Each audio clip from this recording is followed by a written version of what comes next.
Hi hello ಎಲ್ಲರಿಗೂ welcome to Chaitra ಕುಶುಮಿನಿ logs. ಇದು Tuesday. ಇವತ್ತು ಮಧ್ಯಾಹ್ನ ಮಾಡಿದಂತಹ ಬ್ರೌನ್ ರೈಸ್ದು ಗಂಜಿ ಇತ್ತು. ಅದಕ್ಕೆ ಸ್ವಲ್ಪ ಉಪ್ಪು ಮತ್ತು ಪೆಪ್ಪರ್ನ ಹಾಕ್ಕೊಂಡು ಸಂಜೆ ಟೀ ಟೈಮಲ್ಲಿ ಕುಡಿದ್ವಿ. ಹಾಗೆ ಇವತ್ತು ಡಿನ್ನರ್ಗೆ ಪನ್ನೀರ್ ಮಸಾಲ ಮತ್ತು ಚಪಾತಿನ ಮಾಡ್ಕೊಳ್ಳೋಣ ಅಂತ ಹೇಳಿ ಇವಾಗ ರೆಡಿ ಮಾಡ್ಕೋತಾ ಇದ್ದೀನಿ. ಪನ್ನೀರ್ ಮಸಾಲೆಗೆ ಫಸ್ಟು ನಾನು ಈರುಳ್ಳಿ, ಟೊಮ್ಯಾಟೊ, ಬೆಳ್ಳುಳ್ಳಿ, ಸ್ವಲ್ಪ ಶುಂಠಿ ಹಾಗೆ ಸ್ವಲ್ಪ ಗೋಡಂಬಿನ ಹಾಕಿ ಫ್ರೈ ಮಾಡ್ಕೊಂಡು ಅದನ್ನು ಗ್ರೈಂಡ್ ಮಾಡ್ಕೊಂಡಿದ್ದೀನಿ. ಇನ್ನೊಂದು ಕಡೆ ಪನ್ನೀರ್ ಕೂಡ ಹುರಿದಿಟ್ಕೊಂಡು ಅದೇ ಪ್ಯಾನಿಗೆ ಸ್ವಲ್ಪ ಎಣ್ಣೆ, ಸ್ವಲ್ಪ ಜೀರಿಗೆ ಹಾಗೆ ಖಾರದ ಪುಡಿನ ಹಾಕಿ ಫ್ರೈ ಮಾಡ್ಕೊಂಡು ರುಬ್ಬಿರೋ ಅಂತಹ ಮಸಾಲಾನ ಹಾಕ್ಕೊಂಡು ಇಲ್ಲಿ ಮಿಕ್ಸ್ ಮಾಡಿಕೊಂಡೆ. ಕಲರ್ ಕೂಡ ಚೆನ್ನಾಗಿರುತ್ತೆ ಈ ರೀತಿ ಮಾಡೋದ್ರಿಂದ.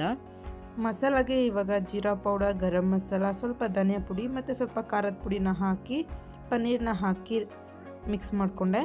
ಹಾಗೆ ಲಾಸ್ಟಲ್ಲಿ ನಾನು ಈ ರೀತಿ ಹಾಲು ಕೆನೆನ ಬೀಟ್ ಮಾಡ್ಕೊಂಡು ಪನ್ನೀರ್ ಮಸಾಲಾಗೆ ಹಾಕೊಂಡೆ. ಕಲರ್ ಕೂಡ ಕೊಡುತ್ತೆ ಹಾಗೆ ಟೇಸ್ಟ್ ಕೂಡ ತುಂಬ ಚೆನ್ನಾಗಿರುತ್ತೆ. ಹಾಗೆ ಚಪಾತಿ ಕೂಡ ಮಾಡಿಕೊಂಡೆ.